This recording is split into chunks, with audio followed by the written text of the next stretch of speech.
माननीय विधायक श्री गणेश्वर बेहेरा। बाचस्पति महोदय, आमर गोटे आप्तवाक्य अच्छी असाध्य मणे जाळस कर्मवीरता करे बस। वर्तमान आपण को आईमा कहानी दरकार नहीं, फिगर स्पीक।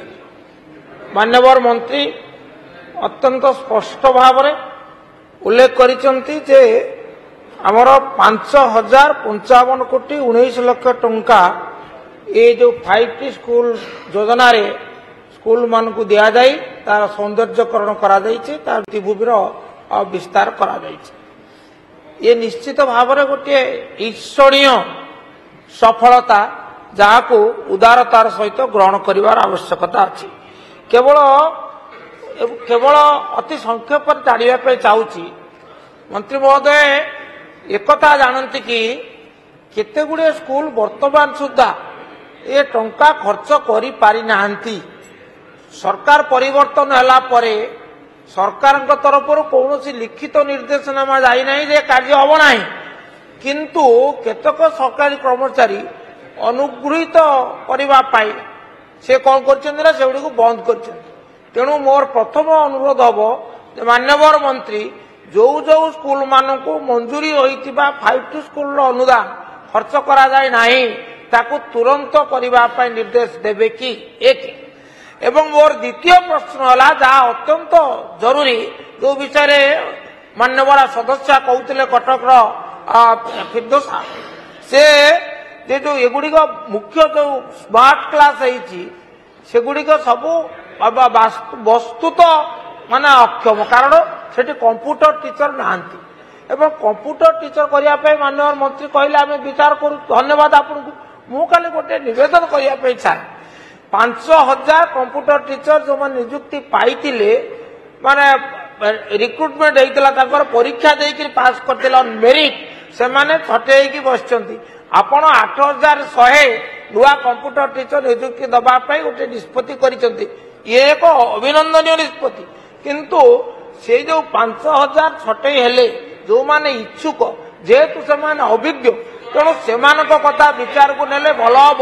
एक कथा टी बुझे कि विचार करेंगे कि एवं नहीं आपण देखु आपण से संख्यार छटे लाभ कौन?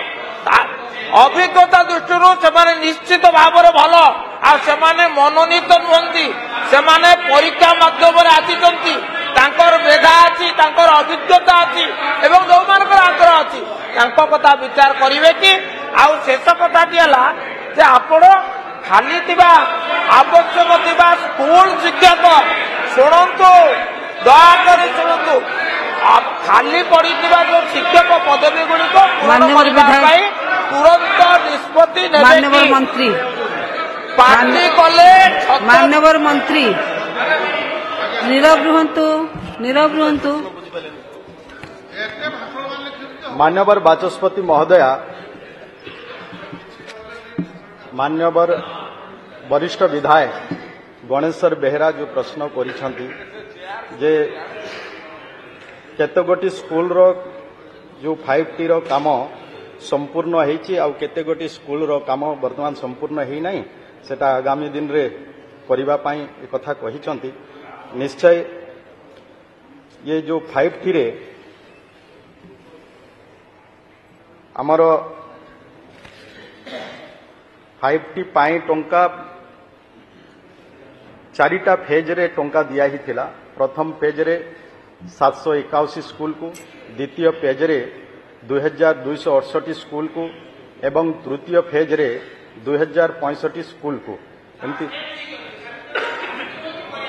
जंती से कहले से आमर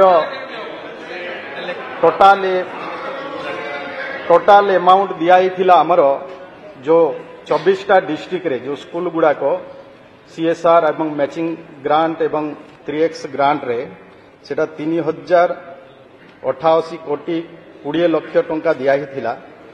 सेथिरे हमको यूसी आसी 6083 कोटी 65,56,986 कोटी टंकार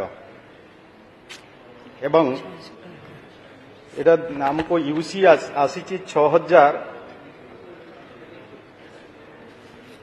6,836 कोटी 55,69,86 एवं सेतिरे वर्तमान जाए यूसी आम पाखे आसी पारि नाही 2,404 कोटी 54,43,014 टंकार आर आमको यूसी मिलनी से आमर ऑनगोइंग 736 टी स्कूल रो अछि वर्तमान 736 स्कूल रे काम है नहीं काम चली आगामी दिन रे निश्चय विभाग आकु अनुध्यान करिवो एवं निश्चय निर्देश जब से काम गुड़ा को केमती कंप्लीट हबो आ ठीक भाव रे केमती हबो आ आपण कहले जो कि अनेक जो कंप्यूटर शिक्षक गुड़ा को से माने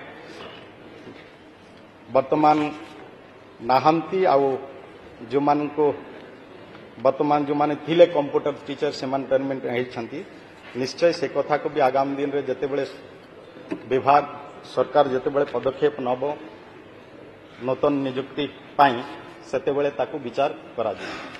धन्यवाद। माननीय विधायक श्री सनातन बिजुली संक्षिप्त ऑनरेबल स्पीकर मैडम 5T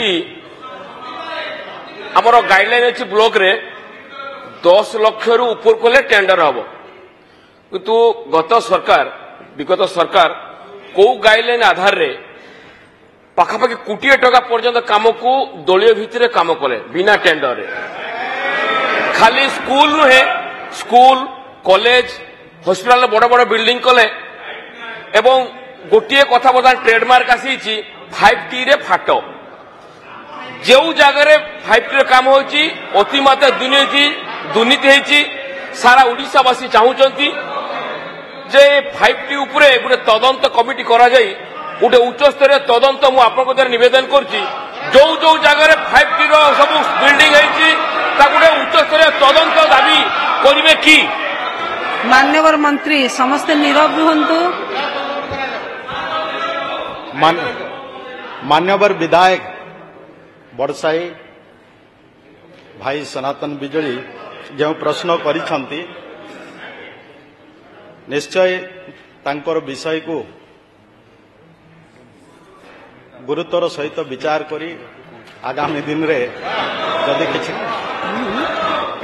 आमे तापाई जदि आवश्यक पड़े आउ सेमेते किछि स्पेसिफिक जदि किछि अभियोग आसे तो ता उपरे विभाग विचार करे।